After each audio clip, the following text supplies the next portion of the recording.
Tudo bem com você? Que a graça e a paz de nosso Senhor Jesus esteja em sua vida e na sua família. Hoje eu darei continuidade com a minha exposição na carta de Paulo aos Romanos, capítulo 8, a partir do versículo 22. Eu já meditei até o versículo 21 e hoje eu darei prosseguimento quando falarei sobre os 3 gemidos. E o 22, ele começa desta forma: sabemos que toda a criação a um só tempo geme e suporta angústias até agora. Então, o primeiro gemido aí fala do gemido da criação. Então, sabemos, na NVI, sabemos que toda a natureza criada geme até agora, como em dores de parto, aguardando algo que está prestes a acontecer. Interessante é que a palavra grega para a um só tempo geme é uma palavra grega que é sustenazo. Sustenazo dá a ideia de sofrer juntamente com, gemendo juntamente com. Então, toda a natureza, num todo, ela geme juntamente com e suporta o que? Essa angústia, essa dor até a presente data. E o termo grego é isso mesmo, sentir as dores do parto, estar em trabalho de parto com, passar por agonia, como uma mulher em trabalho de parto.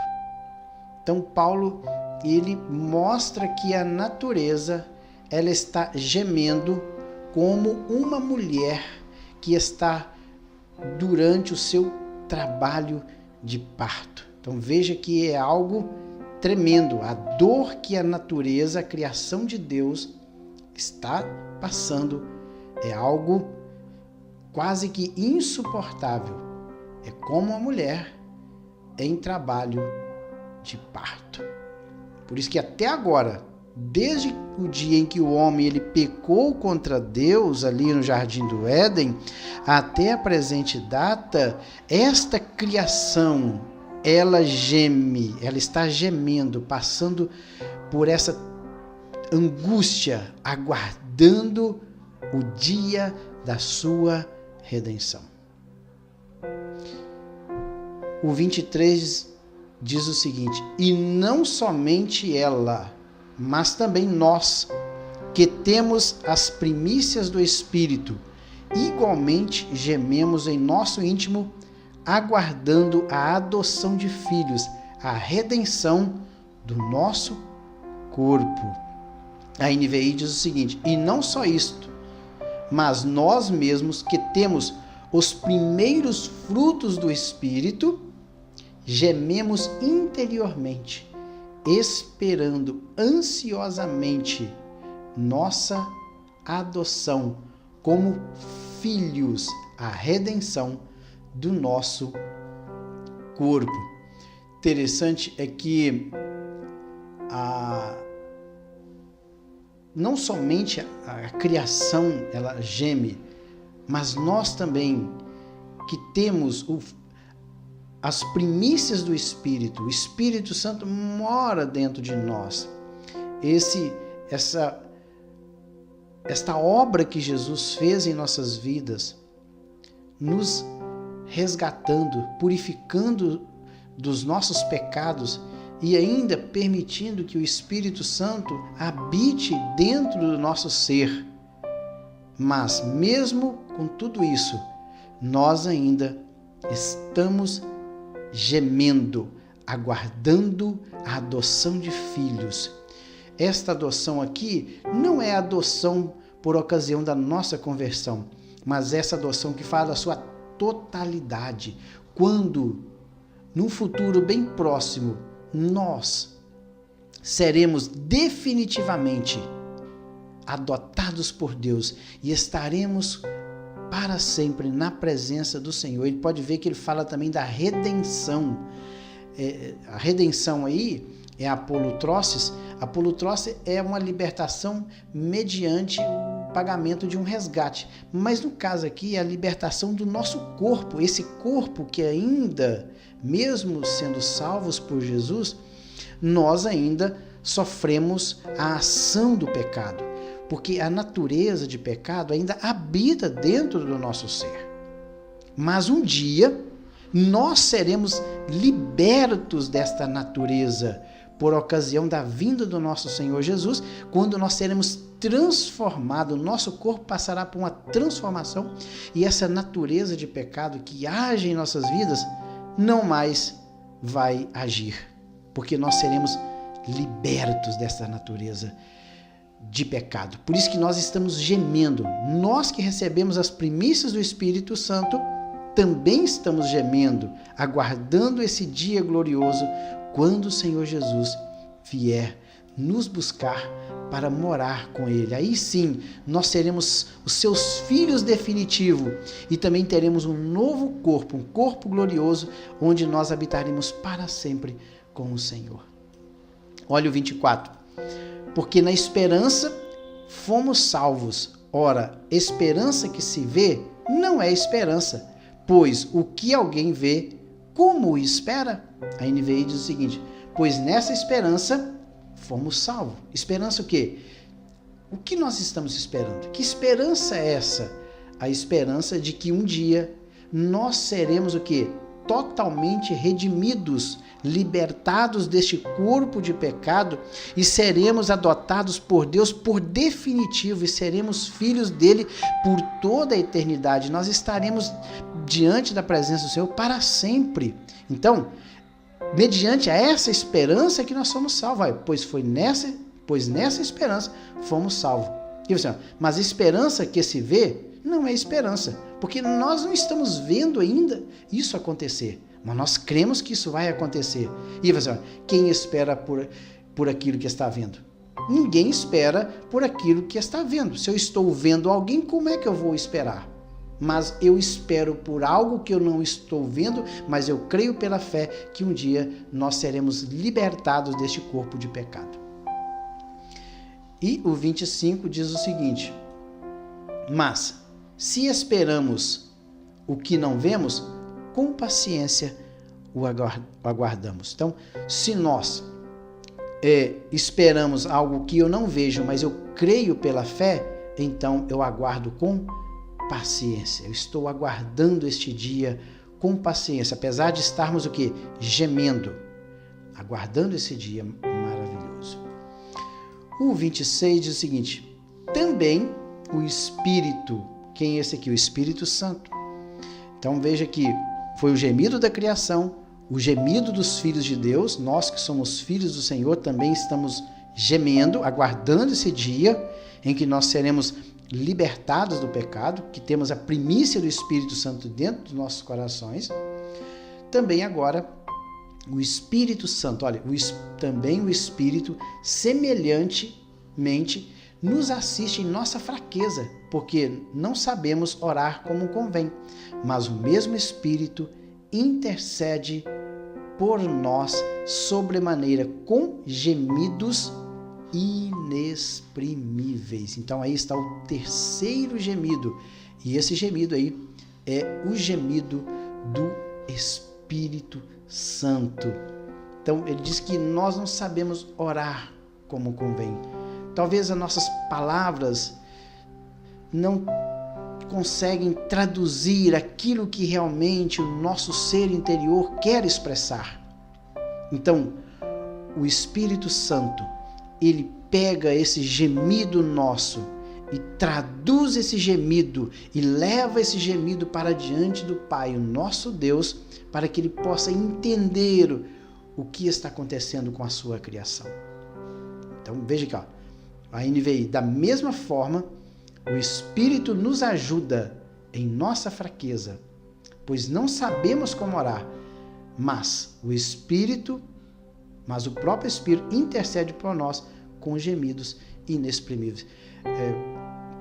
Inexprimíveis aí é uma palavra grega que significa aquilo que não pode ser expressado em palavras, somente em gemidos. Então, o Espírito Santo intercede juntamente ao Pai com gemidos inexprimíveis.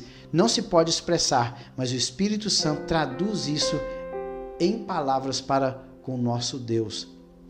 Porque hoje nós temos o quê? O Espírito Santo. O Espírito Santo, ele veio morar em nós.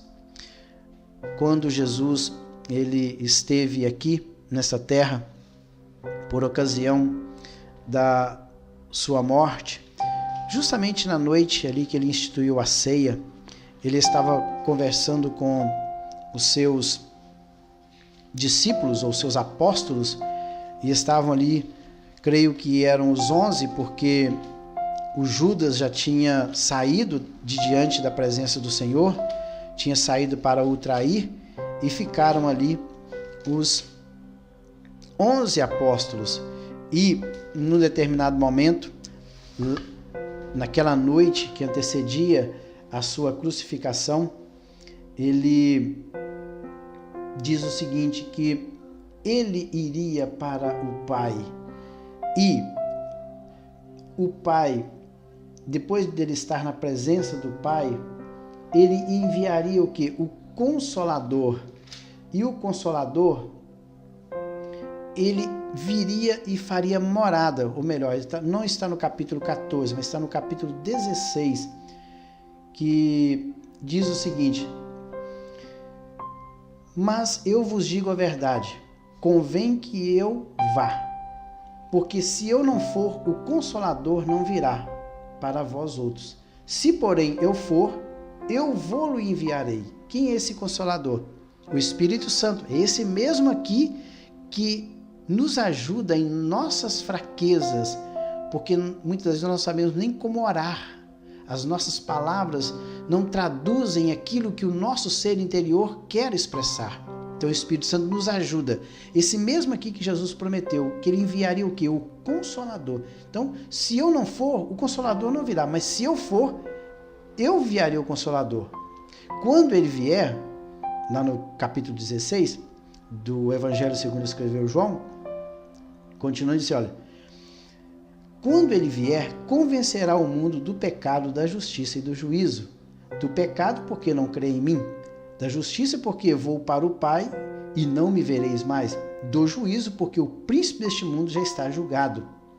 E ele continua, quando vier, porém, o Espírito da verdade, ele vos guiará a toda a verdade, porque não falará por si mesmo, mas dirá tudo o que tiver ouvido e vos anunciará as coisas que hão de vir.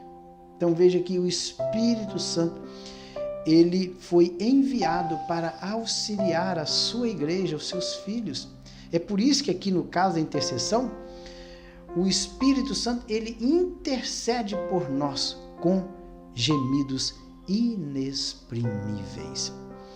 O versículo 27, e aquele que sonda os corações, quem é o Espírito Santo, sabe qual é a mente do Espírito, porque segundo a vontade de Deus é que ele intercede pelos santos. A NVI diz o seguinte, e aquele que sonda os corações conhece a intenção do Espírito, porque o Espírito intercede pelos santos de acordo com a vontade de Deus. Então, o Espírito Santo é aquele que intercede por nós diante de Deus, segundo a boa vontade do Senhor, nosso Deus. Claro, as nossas orações, elas serão atendidas pelo Pai Eterno de acordo com a sua soberana vontade.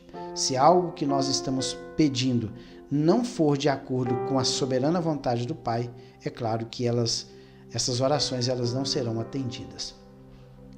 Prosseguindo aí, sabendo que todas as coisas cooperam para o bem daqueles que amam a Deus, daqueles que são chamados segundo o seu propósito. Então, todas as coisas que acontecem na vida daqueles que amam a Deus, que acontece, até mesmo as coisas que aos nossos olhos não são bons, não são boas coisas, são coisas, segundo a nossa visão humana, parece que é ruim, mas mesmo isso, quando acontece conosco, isso tem um propósito, isso traz no futuro algo que nós não entendemos no presente, mas que no futuro nós vamos entender que aquilo cooperou para o bem nosso, que amamos ao nosso Deus.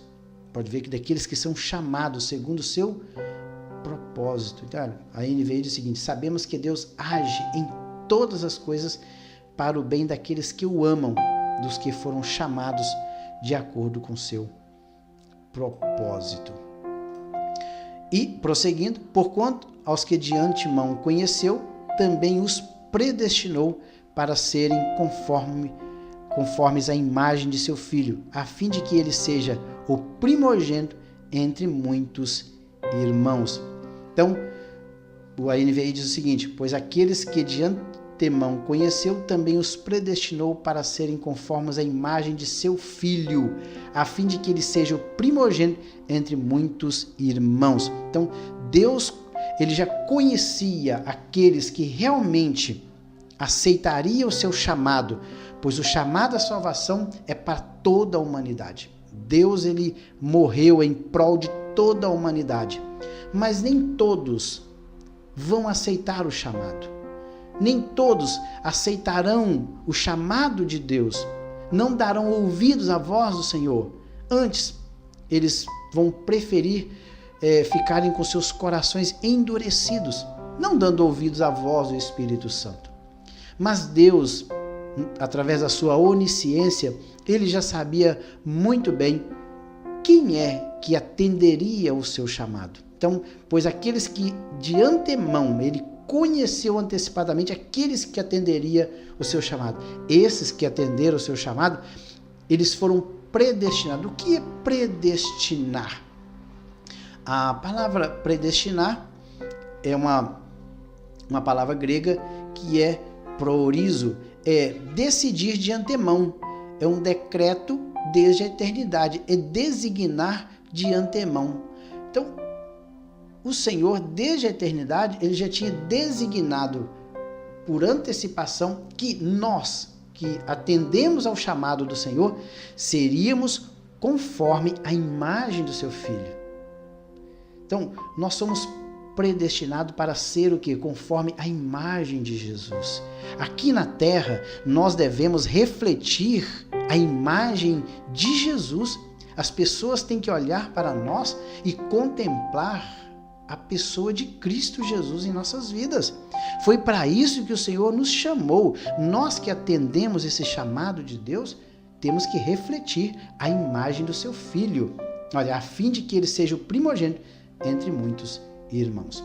Veja aí, prosseguindo o texto, agora no versículo 30, e aos que predestinou o quê? Para serem conformes à imagem do seu Filho, a estes também chamou, e aos que chamou, a estes justificou, e aos que justificou, a estes também glorificou. Veja que é uma progressão.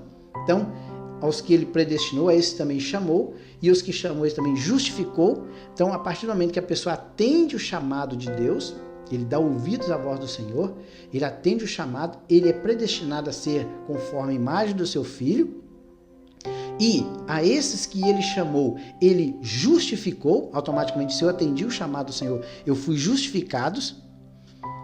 Pode ver que Romanos mesmo, no capítulo 5 da carta de Paulo, ele diz o seguinte: justificados, pois, pela fé, temos o quê? Paz com Deus. Então, primeira coisa é o quê? É a justificação. Está no capítulo 5 desta mesma carta. Então, ele nos justificou, e os que justificou, a estes glorificou. Parece que essa glorificação aqui está mais apontando para o futuro. É uma glória no presente, mas que aponta para o futuro. O versículo 31. Que diremos, pois, à vista dessas coisas? Se Deus é por nós, quem será contra nós? Então, olha, o que dizer Paulo? Que diremos, pois, diante dessas coisas que ele acabou de falar? até o versículo 30. O que diremos? O que vamos falar diante de tudo isso que nós meditamos até agora, até o versículo 30?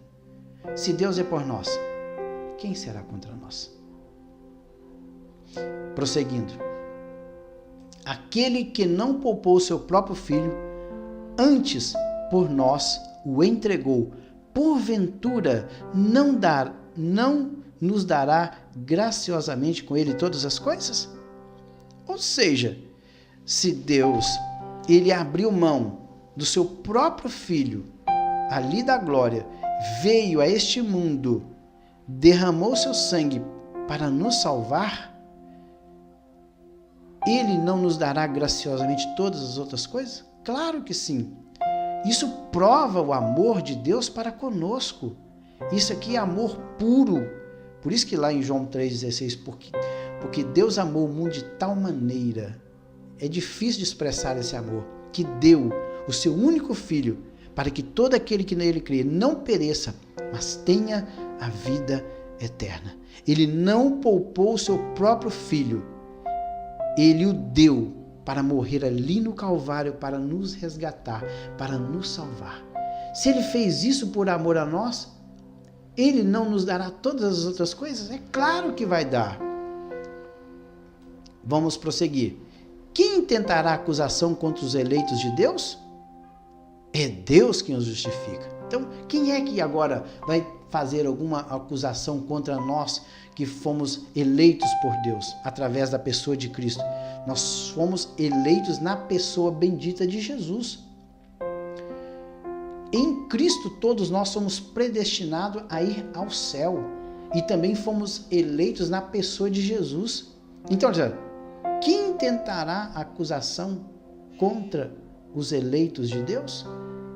É Deus quem os justifica. Então, se é Deus que me justifica, se é Deus que me declarou justo, quem é que pode me acusar? Ninguém, nem os principados, nem as potestades, nenhum ser neste universo pode me acusar.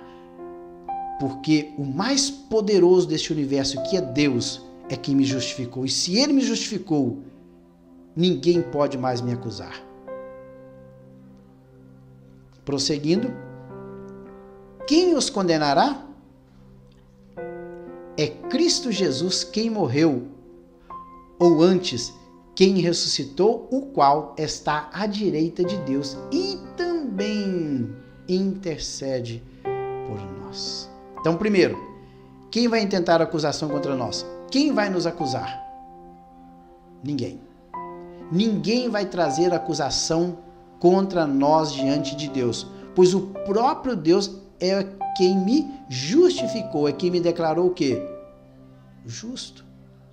E ele prossegue, o 34. E quem vai me condenar? Eu fui justificado. Ninguém pode mais me acusar diante de Deus, porque o próprio Deus é que me justificou. E agora, quem é que vai me condenar? Pois Cristo morreu em meu lugar e também ressuscitou e está à direita de Deus e intercede por nós. Então, se Jesus fez isso, morreu em nosso lugar, nós éramos o quê? Condenados. Nós estávamos debaixo da condenação eterna.